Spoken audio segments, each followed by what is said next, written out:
कर्म का मतलब ये होता है जैसे कि जो इस समय हमारा धर्म है वो मुझे करना होगा, राइट। कर्म करके लक को बदला जा सकता है कि नहीं जा सकता है, ये फिर से वही इमोशंस को कैसे हैंडल करना है या अपने माइंड से कैसे प्रभावित ना होना है, अनइफेक्टेड रहा जाए। इसके लिए स्टूडेंट को क्या करना पड़ेगा? नाम जप, कोई साधना करना पड़ेगा या पूजा पाठ करना पड़ेगा? तो श्री कृष्ण ने शिशुपाल का गला भी काटा जब विश्व पितामह के ऊपर वो रथ का पहिया जो है वो उठा के लेके गए, वो उठा के उनको मारने चले गए। स्वामी विवेकानंद ने एक चीज़ कहा है, एक चीज़ पे फोकस करना, राइट। अगर सचिन तेंदुलकर को खेलने की जगह ज़बरदस्ती उन्हें स्टडीज़ पे फोकस करने के लिए आप बोलोगे, वो नहीं कर पाएंगे क्योंकि वो सचिन होने के लिए ही पैदा हुए हैं। सिमिलरली आइंस्टाइन को अगर आप खेलने के लिए भेजोगे वो नहीं खेल पाएंगे भाई, क्योंकि वो आइंस्टाइन होने हुए हैं। तो हमें एक चीज़ समझना होगा कि हमारी बच्चे की रुचि एंड पोटेंशियलिटी किस में है, ये माँ बाप की ही जिम्मेदारी। तो क्या भक्ति या पूजा करना, अगरबत्ती दिखाना, मंत्र पढ़ना, यही सब भक्ति है? तो शिवाजी, हम लोग जब भी मिलते हैं तो स्पिरिचुअलिटी रिलेटेड बातें करते हैं। तो स्पिरिचुअलिटी में तो बहुत कुछ है, आज भी कुछ चीज़ों के बारे में हम लोग डिस्कशन करेंगे। ये डिस्कशन हम थोड़ा प्रैक्टिकल रखना चाहेंगे।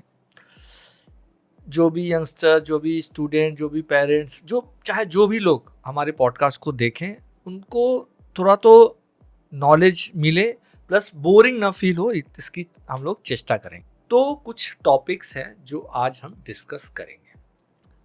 पहले तो हम जानना चाहेंगे कर्मा क्या है, और जब हम एक पर्टिकुलर एज ग्रुप को लेकर बात करते हैं हमेशा अपने पॉडकास्ट में, अगर पेरेंट्स भी हैं ये चीज़ देख रहे हैं, तो हमारी चीज़ें तो जनरलाइज होती हैं, बट कुछ क्वेश्चंस हम स्टूडेंट सेगमेंट के लिए भी रखते हैं। तो जब हम स्टूडेंट की बात करते हैं तो क्या उनकी कर्मा यही है, पढ़ाई करना, मेहनत करना? रियलिटी क्या है? तो कर्म का मतलब ये होता है जैसे कि जो इस समय हमारा धर्म है वो मुझे करना होगा, राइट। फॉर एग्जाम्पल हम एक भी समय खाली नहीं बैठ सकते। ये श्री कृष्ण ने गीता में बहुत अच्छे से समझा है कर्मयोग में कि व्यक्ति बिना कुछ किए हुए बैठ नहीं सकता। फॉर एग्जाम्पल जब हम मेडिटेशन में बैठते हो तो हमें दिक्कतें क्यों होती है? इसलिए दिक्कतें होती है क्योंकि हमें तब कुछ ना करने को मिलता है, और जब इंसान कुछ कर नहीं पाता वो फ्रस्ट्रेट हो जाता है, क्योंकि हमारा फॉर्मेशन ही ऐसे हुआ कि हमें कुछ ना कुछ करने के लिए चाहिए। तो जब हमें कुछ ना कुछ करना है तो हमें उसमें चूज़ करना है कि कौन सी चीज़ को करने से हमारा चेतना का स्तर भी बढ़े और जो हमारे लिए उपयोगी भी हो। तो जैसे कि भगवत गीता में श्री कृष्ण कहते हैं ना कि कर्म 3 प्रकार का है, कर्म, अकर्म, विकर्म। तो हमको कर्म से पहले कर्ता पे फोकस करना चाहिए और हमें सोचना चाहिए कि कौन सा कर्म मेरे लिए सही है, और उसी कर्म का चुनाव करके वो कर्म हमें करना होता है। तो यहाँ पे यही क्वेश्चन हो रहा है कि स्टूडेंट भी यही सोचते हैं कि या पढ़ाई और मेहनत ही उनका कर्म है। बिल्कुल, एक स्टूडेंट लाइफ जो होता है वो पढ़ने के लिए होता है ना। पढ़ने के लिए, या जिसे आप मेहनत कर रहे हो, सिर्फ पढ़ना मैं नहीं कह रहा हूँ, वो खेल रहा है, पढ़ रहा है, वो हर चीज़ उसे करना होता है ना। वो जो करना चाहता है अगर वो नेगेटिव ना हो, अगर वो चीज़ उसे या सोसाइटी को मतलब घाटे की तरफ ना लेके जाए, दैट मीन्स उससे उन दोनों को कोई क्षति ना पहुँचे, तो उसे करना चाहिए। लेकिन बहुत बार ऐसा भी देखा गया है जो मेहनत करते हैं कभी कभी वो भी सफल नहीं होते। तो ये क्या उनका पूर्व कर्म था या अभी का कर्म है? भगवत गीता में स्वयं श्री कृष्ण पांडवों के साथ खड़े हैं, वो तो भगवान है, लेकिन फिर भी वो यही कह रहा है कि मैं कुछ नहीं कर सकता, तुमको निष्काम कर्म करना होगा, तुम अपना बेस दो, फल की चिंता ना करो, फल तुम्हारे हाथ में नहीं है। ऐसा नहीं है कि फल तुम्हारे अनुसार होगा या होगा, लेकिन अगर वो चीज़ नहीं भी होता है तब भी तो आपने अपना बेस दिया है, इसकी सेटिस्फेक्शन आपके अंदर होगी कि मैंने ट्राई किया, वो चीज़ नहीं हुआ, ना होना ये आपके हाथ में नहीं है। अगर इसको दूसरे वे में अगर हम बोलें कि कोई एक स्टूडेंट है जो पढ़ाई अच्छे से नहीं किया है, या जो बंदा जो भी है पढ़ाई या स्कूल के लिए, कॉलेज के लिए, अपने कॉम्पिटिटिव एग्जाम के लिए, जो बंदा पढ़ नहीं रहा है लेकिन उसके रिजल्ट अच्छा आ रहे हैं, तो उसमें क्या उसका कर्म, पिछला कर्म अच्छा था, ये अभी का लक अच्छा है उसके लिए? सबसे पहली बात, बहुत सी चीज़ों को लेकर हम भाग्य की जब बात करते हैं, ये बहुत सी चीज़ों को लेकर बनता है।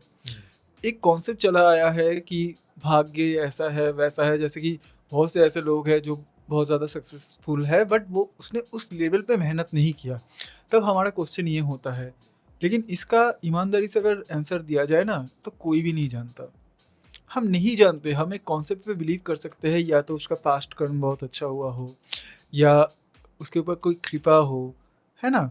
लेकिन ये सारा उत्तर जो होता है वो बनावटी होता है, क्योंकि किस तरीके से कर्म और कर्मफल काम करता है इसे हम इंद्रियों से नहीं देख सकते, हम नहीं जानते। कोई भी शास्त्र आपको डायरेक्टली ये नहीं कह सकता कि किस तरीके से, मान लीजिए फॉर एग्जाम्पल, कर्म के साथ कर्मफल कैसे जुड़ा हुआ है ना। इस जर्नी को इस तरीके से समझिए कि मैंने एक बीज लगाया, अब मैं क्या कर सकता हूँ, मैं उसको देख रेख कर सकता हूँ कि कोई गाय आके या बकरी आके उसको खा ना ले, फिर जाके वो एक टाइम पे हमें इतना बड़ा हो जाता है, पुष्ट हो जाता है और वो जाके हमें फल देता है, राइट। लेकिन अगर ये भी बीज की जर्नी है, किस तरीके से एक बीज वृक्ष में परिवर्तित हो रहा है ना, ये जर्नी को क्या हम दिमाग से या बुद्धि से ग्रैब कर पाएंगे? नहीं कर पाएंगे, क्योंकि उसके साथ और भी चीज़ें होती है, जैसे कि ठीक टाइम पे बारिश होना। बहुत से ऐसी चीज़ें हैं जो हमारे हाथ में नहीं है, प्रकृति के अंडर होता है। अब हम क्या कहें कि क्या वो बीज जो है वो बहुत ज़्यादा लक्की है? एक आम का मतलब मान लीजिए कि एक ही फल का दो बीज है, एक दोनों पे ही हमने सेम मेहनत किया, एक बहुत अच्छे से बड़ा हुआ और दूसरा बहुत अच्छे से बड़ा नहीं हो पाया। अब हम क्या कहेंगे कि इस बीज के ऊपर कृपा है और इस बीज के ऊपर नहीं है? नहीं बता सकते। प्रकृति का नियम कैसे काम करता है, अगर ईमानदारी से बोला जाए, कोई नहीं जानता। और मज़े की बात यह है कि बुद्धि से उसको समझा भी नहीं सकता। लेकिन इंसान की प्रॉब्लम यही होती है कि वो बुद्धि से हर चीज़ को समझने की कोशिश करता है, बट एक सच्चाई ईमानदारी से मैं बताता हूँ, जो आपकी बुद्धि के बियॉन्ड है उसे बुद्धि से नहीं जाना जा सकता। इसी को हमें एक्सेप्ट करना सीखना होगा। तो आप यहाँ पे बोल रहे थे कि सबका कर्म के हिसाब से उनका लक भी डिसाइड हो रहा है, ऐसा कुछ? मैं ये कह रहा हूँ कि आपके हाथ में सिर्फ कर्म है, आप ये नहीं जानते कि भाग्य में क्या है, क्योंकि आज यहाँ पे खड़ा होके मैं कल क्या होने वाला है नहीं जानता, लेकिन इस समय मुझे क्या करना है वो 100% कंसिस्टेंटली एफर्ट के साथ मैं उस चीज़ को कर सकता हूँ। तो जो मेरे हाथ में नहीं है उसके बारे में सोच के क्या फ़ायदा, लेकिन जो मेरे हाथ में है उसको तो फुल डेडिकेशन के साथ मैं करूँ। तो इसमें सिर्फ एक बात हमको समझा दीजिए, तो क्या लक को, अपने कर्म करके क्या लक को बदला जा सकता है? कर्म करके लक को बदला जा सकता है कि नहीं जा सकता है, ये फिर से वही है कि जो चीज़ के बारे में हम नहीं जानते, जिसको मेरी बुद्धि समझ नहीं सकती, जिसको आंखें देख नहीं सकती, उसके बारे में हम चर्चा कर रहे हैं। ठीक जैसे हम ये बात करते हैं क्या भगवान है। अच्छा, मैं आपको एक एग्जांपल देता हूँ। तो क्या, अच्छा, कर्म से नहीं चेंज किया सकता है, तो क्या स्पिरिचुअलिज्म से चेंज किया जा सकता है? मैं आपको एक एग्जांपल देता हूँ, इससे आपको बहुत चीज़ें क्लियर होगा। 2 बोतल है मेरे पास, एक 1 लीटर का, एक 2 लीटर का। 1 लीटर का जो पानी है वो आप 2 लीटर में भर सकते हो, बट 2 लीटर का पूरा पानी बिना गिराए हुए क्या आप 1 लीटर में डाल सकते हो? नहीं डाल सकते, क्योंकि 1 लीटर की उतनी कैपेसिटी नहीं है कि वो 2 लीटर को अपने में समा सके। ठीक वैसे ही बहुत सी ऐसी चीज़ें हैं जो कि हमारी बुद्धि से पार है, जैसे कि आत्मा का कॉन्सेप्ट या भगवान का कॉन्सेप्ट। अब किसी का मतलब प्रॉब्लम ये हो जाती है कि हमारा ईगो या अहम कहता है कि मुझे ये चीज़ को जानना ही है, लेकिन तू जान किससे रहा है? बुद्धि से। लेकिन तू जानना किसे चाहता है? जो तेरी बुद्धि से पार है, बियॉन्ड है। ये कैसे मुमकिन है? इंसान का ईगो इस बात को एक्सेप्ट नहीं करना चाहता। सच्चाई यही है, जितना आपकी बुद्धि में समा सके आप उतना ही समझ पाओगे, और इसी आधार पे आपको कर्म करना होता है। कर्म का फल आगे जाके क्या होने वाला है ये हम नहीं जानते, और ना ही इसे समझ सकते हैं, हम हज़ारों कोशिश करें। तो हमारी रिस्पॉन्सिबिलिटीज़ क्या है कि जो इस समय हम जिस परिस्थिति में जो कर्म हमारे सामने आया है, 100% डेडिकेशन के साथ वो कर्म करे। ये बात सही लगी कि अभी आपका एग्जाम है या आपका कोई जरूरी काम है तो आप उस पर फोकस करो, बिल्कुल एग्जाम कर्म करो, फल की चिंता मत करो, बात वही पे। नहीं, असल में फल आपके हाथ में है ही नहीं, आप चिंता करके क्या करोगे। और भी ऐसी बातें होती हैं जो लोग नेगेटिविटी से जूझते रहते हैं, तो क्या स्पिरिचुअलिज्म में या नॉर्मली हम ऐसा कोई सॉल्यूशन है जिससे नेगेटिविटी को भगाया जा सकता है, नेगेटिविटी मीन्स को दूर किया जा सकता है? नेगेटिविटी मीन्स नेगेटिव इमोशंस और समाज में जो नेगेटिविटी फैल रहा है। नेगेटिव इमोशंस, एक्चुअली नेगेटिविटी जो हमारे माइंड में आती है कि हाँ इतना करके भी कुछ नहीं होने वाला है, या ऐसा है कुछ जो हमारी माइंड किस तरह से काम करती है। ज़्यादातर पॉजिटिव चीज़ों से ज़्यादा नेगेटिव चीज़ें माइंड में भरी रहती है, तो इसका कोई सॉल्यूशन है नेगेटिविटी को दूर करने का? फॉर एग्जांपल जैसे कि बहुत से लोग सुसाइड कर लेते हैं, राइट। तो हमें एक चीज़ समझना होगा कि positive and negative both are emotions, है ना। लेकिन प्रॉब्लम ये हो जाती है कि इमोशंस को कैसे हैंडल करना होता है या माइंड को कैसे कंट्रोल किया जाता है। हालांकि कंट्रोल एक फालतू वर्ड है, असली बात है कि माइंड से अनइफेक्टेड कैसे रहा जाए। अच्छा, यहाँ पे आपने बोला कि एक्सट्रीम आपने ले गए कि आपने बोला सुसाइड। मैं उतना एक्सट्रीम नहीं जा रहा हूँ। बच्चे ऐसे भी नेगेटिव सोचते हैं कि मेरे लाइफ में क्या होने वाला है, मुझे सक्सेस मिलेगा कि नहीं, एग्ज़ाम में मार्क्स आए हैं कि नहीं, नहीं ये कुछ अच्छा नहीं होने वाला, नहीं ये भी मेरे लिए सूट नहीं करेगा। ऐसा बहुत सारे नेगेटिव चीज़ें होती हैं, तो इस पे हम बात कर रहे थे। एक ही है, एक्सट्रीम केसेस में वो सुसाइड चला जाता है क्योंकि यही चीज़ सोचते सोचते सोचते वो ज़िंदगी से हार जाता है और आगे जाके वो सुसाइड अटेम्प्ट कर लेता है, राइट। ओके, अब इस चीज़ को हमें समझना होगा, जैसे मैंने बोला कि positive and negative both are emotions. Emotions को कैसे हैंडल करना है या अपने माइंड से कैसे प्रभावित ना होना है, अनइफेक्टेड रहा जाए, ये कला ही आपको स्पिरिचुअलिटी सिखाती है। हम ध्यान की बात करते हैं, वो क्या है, अपने विचारों का साक्षी होना। दैट मीन्स थॉट्स चल रहा है माइंड में, बट उस थॉट से हमें इन्फ्लुएंस नहीं होना है। मन से अपने आप को अलग करके मन से ऊपर उठना है, वही स्पिरिचुअलिटी है। हमारा मन तो बहुत कुछ बकवास करता है, हम खाते जाते हैं, हमारा शरीर ले नहीं पाता, लेकिन फिर भी मन की डिज़ायर ख़त्म नहीं होती। लेकिन इसी वजह से, क्योंकि मन से हम इन्फ्लुएंस्ड हो जाते हैं, हम अपने आप को इस लेवल पे पहुंचा देते हैं कि अल्टीमेटली हम डेथ तक चले जाते हैं, या नॉर्मली डॉक्टर के पास आना जाना लगा ही होता है। सो बेसिकली हमें समझना होगा कि मन के किस बात को हमें, मतलब मन के कौन से बात को हमें सुनना है या कौन से बात को नहीं सुनना है। अच्छा, नहीं सुनना है या उसको दूर करना है, तो इसमें क्या आप सॉल्यूशन में ये बोलना चाह रहे थे कि भक्ति मार्ग पे चलो या स्पिरिचुअलिज्म पे जाओ, ऐसा कुछ आप बताना चाहोगे क्या? डेफिनेटली, क्योंकि स्पिरिचुअलिटी के सिवा उसका कोई मतलब चारा नहीं है। भक्ति की तरफ जाना, भक्ति मार्ग बोलिए, ज्ञान मार्ग बोलिए, कर्म मार्ग बोलिए, हर चीज़ वही है।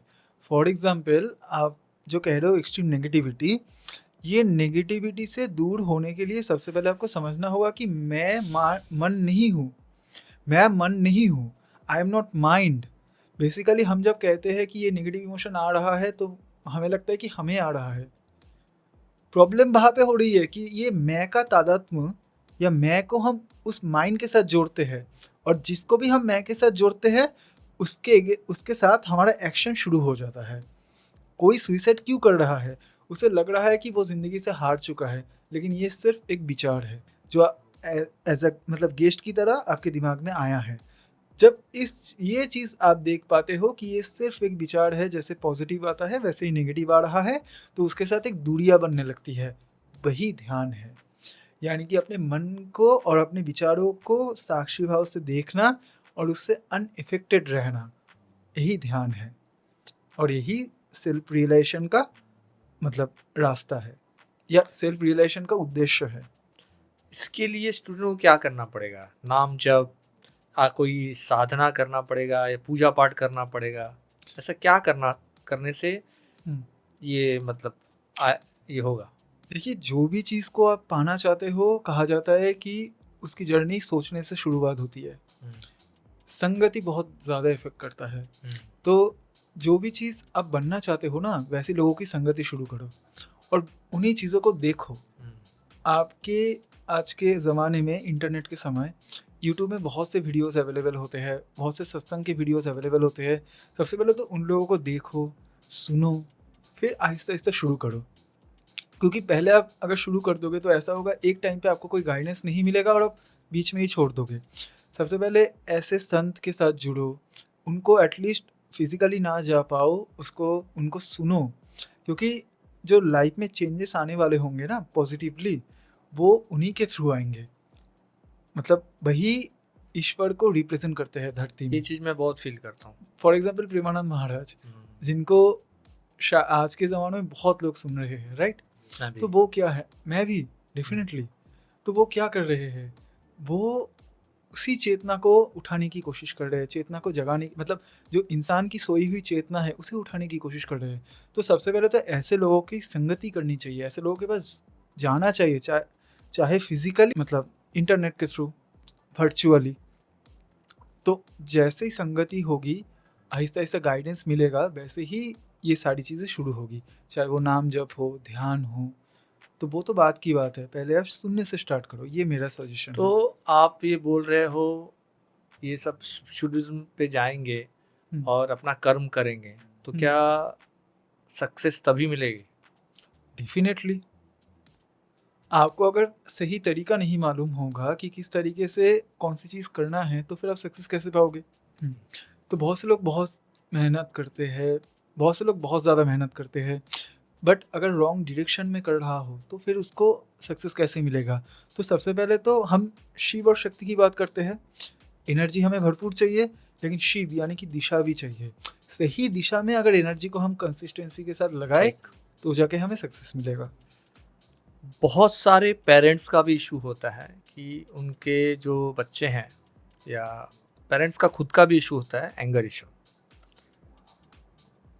इसके लिए क्या करना सही होगा जब हम स्पिरिचुअलिज्म पे आते हैं, जब हम भक्ति मार्ग पे आते हैं?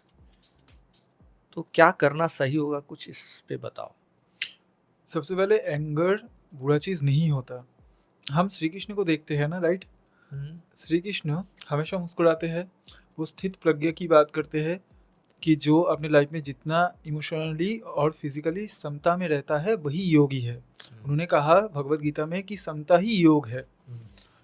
व्यक्ति को समता, दैट मीन्स अंदर से आप कितना स्थित हो। सुखे दुखे समत कृत्वा लाभो लाभ जय जयो, यानी कि इन सारी परिस्थिति, जो भी विपरीत परिस्थिति होता है, इन सब में जो स्थिर रह पाए वही योगी है। तो अगर किसी के अंदर ये समता है और वो भीतर होगा, और वो ऊपर से जब क्रोध करने की ज़रूरत पड़ रही है वो क्रोध भी करता है। जैसे कि श्री कृष्ण ने शिशुपाल को मार दिया था। जब शिशुपाल ने अपना लिमिट क्रॉस किया, 100 अपराधों को क्षमा करने का वचन शिशुपाल के माँ को श्री कृष्ण ने दिया था। जब उसने वो क्रॉस कर दिया, श्री कृष्ण ने उसका गला काट दिया। अब उसके लिए तो उनको क्रोध करना पड़ा, बट उस क्रोध के पीछे द्वेष नहीं है। फॉर एग्जाम्पल, मैं आपसे नफरत करता हूँ, उस वजह से आपका कुछ बुरा करना चाहता हूँ, उस वजह से वो क्रोध आ रहा है। दैट मीन्स जो जड़ है वो क्या है? नफरत, द्वेष। द्वेष वो गलत है, क्योंकि जब तक आपके मन में द्वेष होगा, नफरत होगा, आप समत्व में नहीं रह सकते, आपके अंदर शांति नहीं होगी। बट ऊपर का क्रोध ज़रूरी इसलिए है क्योंकि संसार का नियम ही है कि लोग बेवजह आपको दबाने की कोशिश करेंगे। तो जब लोग आप पे चढ़ने की कोशिश करेंगे, तब अगर आप ऊंचा आवाज़ में और क्रोध के साथ नहीं बोलो, तो फिर वहाँ पे काम नहीं होगा। तो श्री कृष्ण ने शिशुपाल का गला भी काटा। जब विश्व पितामह के ऊपर वो रथ का पहिया जो है वो उठा के लेके गए, वो उठा के उनको मारने चले गए। तो क्रोध तो बाहर है, लेकिन उसकी जड़ क्या है, हमें वो चीज़ देखना पड़ेगा।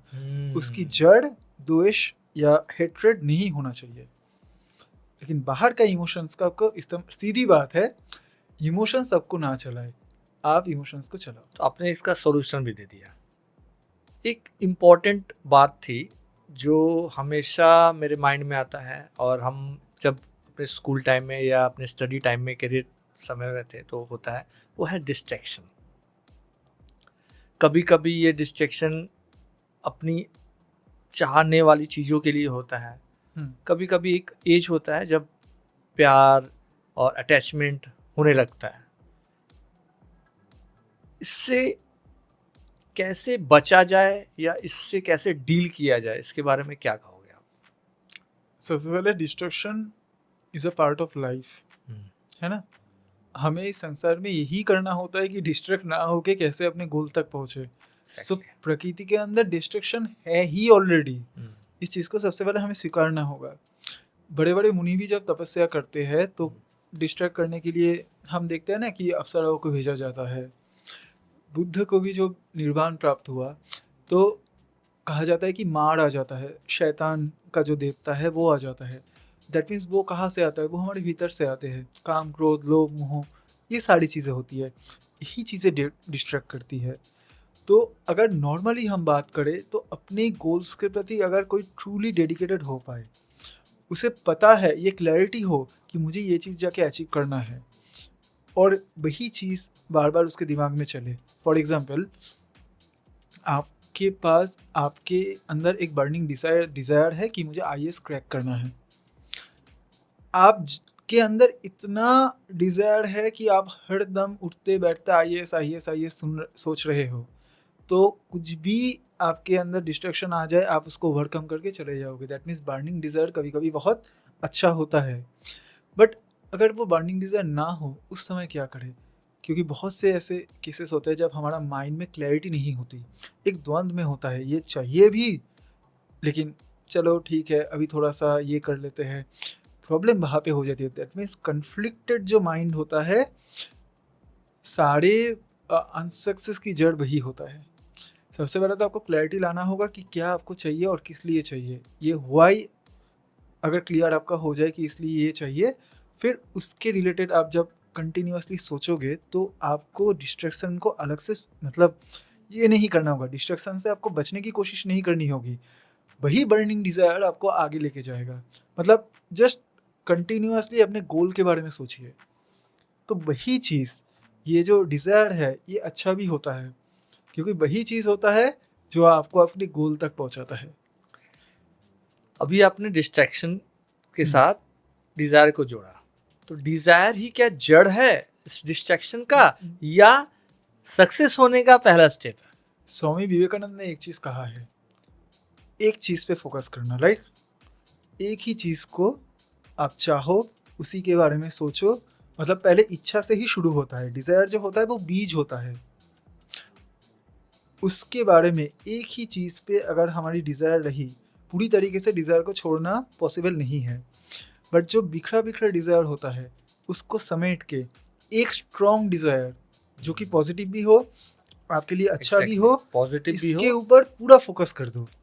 उसको पाने के लिए आप दौड़ो, अपना पूरा फोकस वहाँ पे दे दो और उस डिज़ायर के बारे में ही आप चिंतन करो, उसे अपने रोम रोम में समाने दो, वही हो जाओ, वही डिज़ायर आप खुद हो जाओ।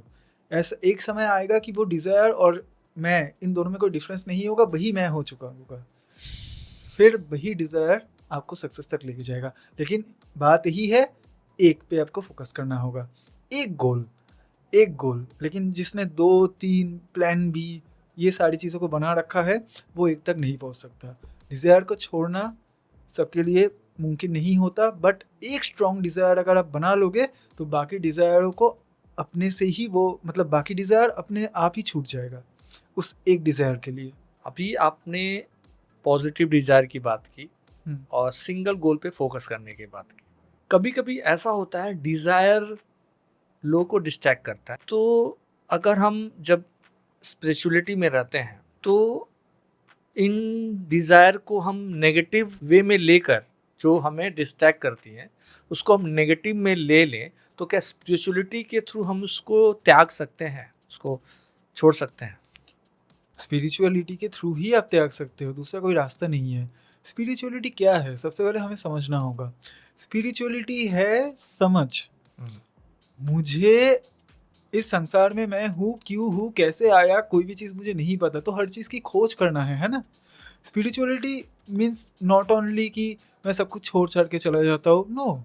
संसार में होते हुए भी आप कितना कॉन्शियस हो। भगवान महावीर जो जिन्होंने जैन धर्म के जो 24 तीर्थंकर है, वो कहते हैं होश।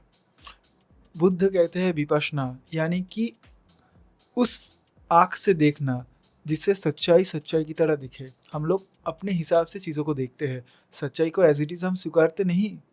प्रॉब्लम वहाँ पे होती है। तो स्पिरिचुअलिटी आपको कहता है हर चीज़ जैसा है उसको वैसा देखो, यानी कि विशेष रूप से देखना।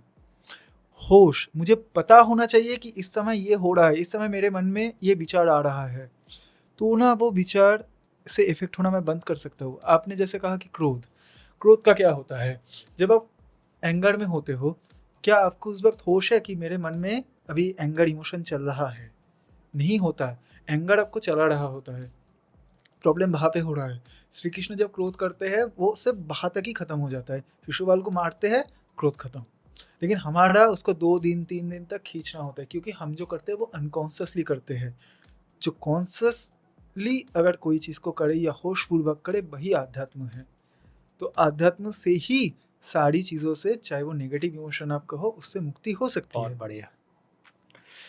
यहाँ पे एक बात है कि पेरेंट्स देखा जाता है कि अपने बच्चों को लेकर बहुत ज़्यादा सीरियस होते हैं। मार्क्स लाना, फर्स्ट डिवीजन आना, ये क्या है? ओवर एक्सपेक्टेशन है या ये भी एक मतलब डिजायर है? क्या है?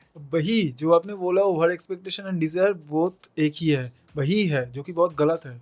ये गलत है। हाँ, क्योंकि एक चीज़ देखो, हर फूल अपने आप में एक खास फूल होने के लिए जन्मता है, राइट? फॉर एग्जाम्पल जो गुलाब की कली होता है वो बड़ा होके या खिल के गुलाब ही बनेगा। हम अगर ये चीज़ एक्सपेक्ट करें कि वो जाके कोई लोटस बने या गेंदे का फूल बने, तो ये हमारी बेवकूफ़ी है।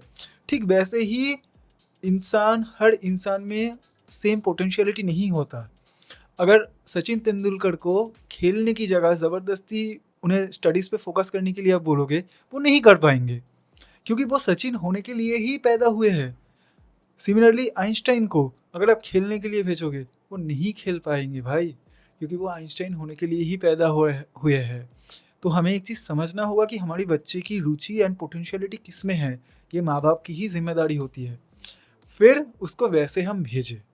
ज़रूरी नहीं है कि पढ़ाई लिखाई करके ही कोई सक्सेसफुल हो, खेल के भी सक्सेसफुल हो सकता है। सचिन तेंदुलकर है, हो ही रहे हैं। हाँ, तो लेकिन कभी कभी ऐसा भी देखा गया है कि वो जो कामनाएं हैं, जो डिजायर हैं, वो फुलफिल नहीं हुई तो गुस्सा बहुत तेज आता है। हाँ, तो यही तो गुस्से का कारण है श्री कृष्ण। तो ये क्या पॉजिटिव डिजायर के लिए होता है या सब नेगेटिव दोनों के लिए होता है?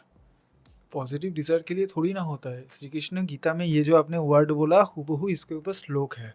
वो बोलते हैं, ध्यातो विषानुपुंसा संगिस्तेषु पूजयते, संजत संजाति कामा कामा क्रोधा विजयते, क्रोधा भवति सम्मोह सम्मोह स्मृति विभ्रमा, स्मृति भ्रंशाद बुद्धिनाश बुद्धिनाश प्रणश्यति। जब हम विषय का ध्यान करते हैं, कोई भी चीज़ को हम चाहते हैं, फिर वो चीज़ जब नहीं मिलती, क्रोध कहाँ से उत्पन्न होता है? जब कोई वासना या इच्छा हमारी पूरी नहीं होती, तभी क्रोध का जन्म होता है। यानी कि ये पूरा श्लोक का मतलब ये होता है कि पहले तो कोई भी चीज़ को हम चाहते हैं, राइट?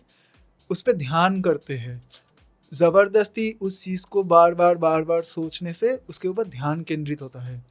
फिर जब वो जाके आगे आपकी डिज़ायर में या इच्छा में कन्वर्ट हो जाता है, अब जाके जब वो पूरी नहीं होती, तब जाके हमें गुस्सा आता है।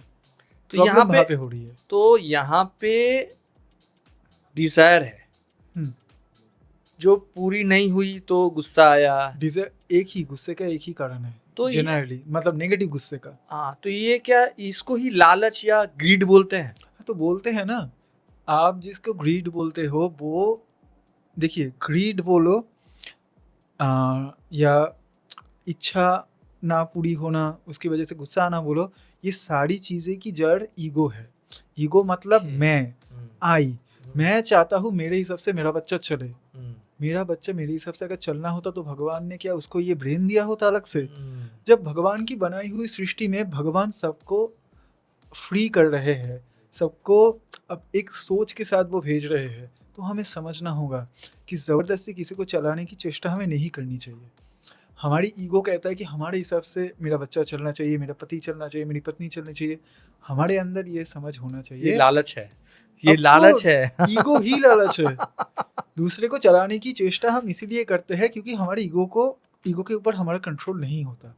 हमें समझना होगा कि भगवान ने सबको अपने हिसाब से जीने के लिए दुनिया में भेजा है और उसका भी उतना ही अधिकार है, और इनफैक्ट जब वक्त आएगा उसे सब कुछ समझ में आ जाएगा। तो हमें भरोसा रखना चाहिए, क्योंकि हम ये जो करते हैं ना, फॉर एग्जांपल एक पापा क्या चाहते हैं कि मैंने जो गलती किया है मेरा बेटा ना करे, इसलिए मैं बहुत अच्छे से उसको कंट्रोल करूंगा। अरे भाई, आप जो स्थिति में हो या जो एक्सपीरियंसेस आपको हुआ है वो इन गलतियों पे चल के ही हुआ है।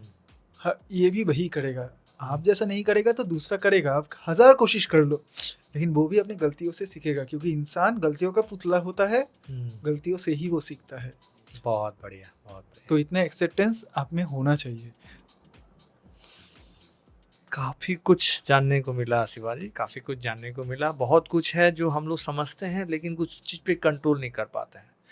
और मेरी भी बेटी है, तो मैं भी चाहता हूँ कि उस पर ऐसा पॉजिटिव प्रभाव पड़े हमारा, और वो भी अपने मतलब वांट्स, नीड्स या डिज़ायर पे अपने कंट्रोल करे, समझे उस चीज़ को। कंट्रोल नहीं करे। सबसे पहली बात, मैं थोड़ा सा यहाँ पे इंटरप्ट कर रहा हूँ, माफ़ी चाहूँगा। डिज़ायर को कंट्रोल नहीं किया जा सकता। कंट्रोल किसी भी चीज़ को नहीं किया जा सकता। इनफैक्ट माइंड को भी कंट्रोल नहीं किया जा सकता। चीज़ों को समझा जाता है, फिर अपने आप चीज़ें घटती है। जब आप डिज़ायर को समझ जाते हो, इच्छा को समझ जाते हो, तो वो इच्छा से आपकी मुक्ति हो जाती है। मैं एक एग्जांपल से आपको समझाता हूँ। आप डायबिटीज़ के पेशेंट हो और आपको पक्का पता है कि मीठा खाने से मेरी बॉडी खत्म हो सकती है, यहाँ तक आप जा सकते हो। आप एक टाइम के बाद मीठा नहीं लोगे, लेकिन आप ज़बरदस्ती मिठाई को कंट्रोल कर, मतलब मिठाई मुझे नहीं खाना है, अगर आपने इस चीज़ को ठान लिया लेकिन आपको नहीं पता कि मीठे का नुकसान क्या है, तो आप ज़्यादा देर तक नहीं कर पाओगे। सो अवेयरनेस भी है और एक माइंड को अवेयर ही करना होता है। एजुकेशन का रियल मीनिंग क्या होता है?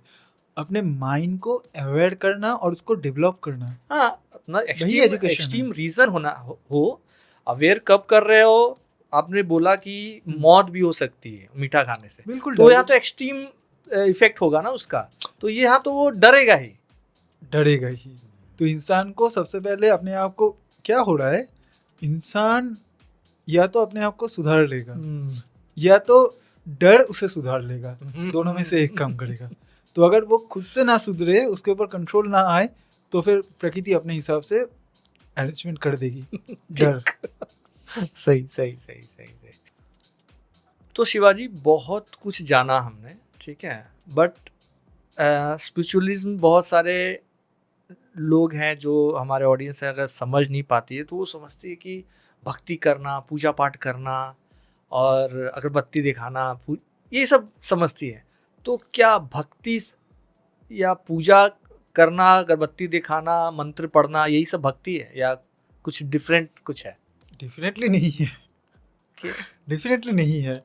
भक्ति का मतलब क्या होता है कि मुझे इतना मेरे अंदर समर्पण आ चुका है कि मैं पूरी तरह उस परम शक्ति या परमात्मा या भगवान है उसके प्रति डेडिकेटेड, मतलब पूरी तरीके से मैं सरेंडर हो चुका हूँ कि जो भी कर रहा है वो कर रहा है, कर्ता भाव पूरी तरीके से ख़त्म कर देना। लेकिन जब हम पूजा करते हैं, अगर हम सिर्फ चाह रहे हैं कि मुझे ये दे दो, वो दे दो, फॉर एग्जांपल मैं रोज़ आपके सामने आता हूँ और आपसे बोलता हूँ कि भैया मुझे रोज़, मैं जैसे आता हूँ और रोज़ आपसे 10 रुपये मांगता हूँ, तो आज भी मुझे 10 रुपये दे दो, कल भी मुझे 10 रुपये दे दो, तो आप कितने दिन तक मुझे दोगे? एक टाइम पे आपको गुस्सा आएगा कि अरे इंसान खुद से नहीं कमाता और रिलेशन का फ़ायदा भी उठाता है। तो वही तो हम भगवान के साथ कर रहे हैं।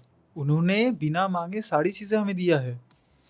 आपकी बॉडी जो खाना पचा रही है, क्या आपको पता है कि किस तरीके से पचा रही है? नहीं पचा रही है। सारा सिस्टम उन्होंने कर दिया है। खाने की व्यवस्था इन्होंने कर दिया है। सांस लेने के लिए जो वायु है, एयर है, उसकी व्यवस्था उन्होंने कर दिया है। पीने के लिए पानी है, सारी चीज़ों का बंदोबस्त उन्होंने कर दिया है। लेकिन फ्री में मिली हुई चीज़ों को इंसान को कोई कदर नहीं होता, उनको और चीज़ चाहिए। होता है जैसे कि कोरोना के टाइम पे जब सिलेंडर खरीद के हमको मस्क पे लगाना पड़ा, मतलब सिलेंडर खरीद के जब देना पड़ा, तब हमें पता चला कि जो फ्री में ऑक्सीजन मिल रहा है इसकी कीमत क्या है। तो वही है, भगवान ने सब कुछ जो जो आपकी ज़रूरत है वो सब कुछ आपको दिया हुआ है, राइट। तो आप ऊपर से और ज़्यादा मांग रहे हो, फिर जब नहीं मांग मतलब पूरी हो रही है, आप भगवान को बुरा भला बोल रहे हो। आप ये क्वेश्चन कर रहे हो कि मेरी डिज़ायर पूरी नहीं हुई तो फिर तू है नहीं। ये तो बेकार की बात होती है। अरे तुम्हें खुद नहीं पता कि तुम उनसे क्या मांग रहे हो और वो चीज़ तुम्हारे लिए सही है कि नहीं। हमारे माँ बाप भी हमारे सारे डिज़ायर को पूरा नहीं करते, जो डिज़ायर हमारे लिए अच्छा नहीं होता, लेकिन मन तो कुछ भी मांग लेता है। तो जो भगवान है, जो परम पिता है, परम माता है ना, वो समस्त दुनिया के माता पिता है। तो वो क्या तुम्हारी उलझुल सारी चीज़ों को वो पूरा कर देंगे? नहीं करेंगे।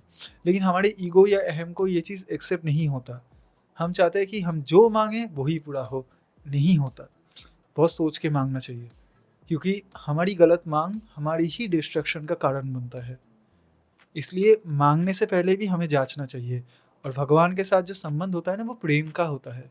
मंत्र और घंटा हिलाने से नहीं होता। हाँ, डेफिनेटली नहीं होता। इतना सरेंडर, इतना प्रेम होना चाहिए कि उनके लिए हमारे अंदर आंसू बहे। वही हमारे सच्चे प्रेमी है, राइट।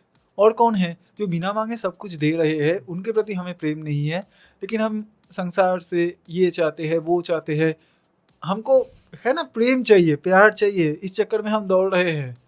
अरे भाई, जो प्यार दे रहे हैं, तुमको प्यार की समझ तो है नहीं। जो दे रहे हैं वही तो प्यार है, और प्यार है क्या? हम प्यार चाहिए चिल्लाते हैं, प्यार की समझ क्या हमारे अंदर है? तो इसीलिए जब हम भक्ति की बात करते हैं, तो भक्ति का मतलब होता है आत्मा का परमात्मा से कनेक्ट होना, मतलब उनकी ऊर्जा में मेरी ऊर्जा समा जाना। यानी कि जब सच में उनके लिए बोला जाता है, जैसे प्रेमानंद महाराज बोलते हैं कि जब आपकी आंखों में भक्ति में आंसू आने लगे तो आप समझ जाना कि आपके अंदर भक्ति आई है। तो वही है, जब आपको उनसे कुछ मांग नहीं उठ रहा है, उल्टा उनके प्रति आपका ग्रेटिट्यूड है कि जो तू दिया है वो बहुत दिया है, मैं तो उस लायक भी नहीं हूँ, वही भक्ति है। वाह वाह वाह। प्रेमानंद महाराज की बात पे हम लोग एंड कर रहे हैं, और आशा करते हैं इन फ्यूचर हम प्रेमानंद महाराज के ऊपर भी एक वीडियो बनाएं, उनकी बातों का, ज्ञान का ज़्यादा से ज़्यादा लोग तक पहुँचाए। ऐसे तो पहुँचा ही रहे हैं, बट कुछ कुछ चीज़ें मेरे को लगता है और भी उनको ब्रेक करना ज़्यादा ज़रूरी है, और लोग और छोटे छोटे स्टूडेंट को समझ में आए। ठीक है, इस आशा से आज का पॉडकास्ट एंड करते हैं। Thank you Shivaji, thank you for coming. Thank you.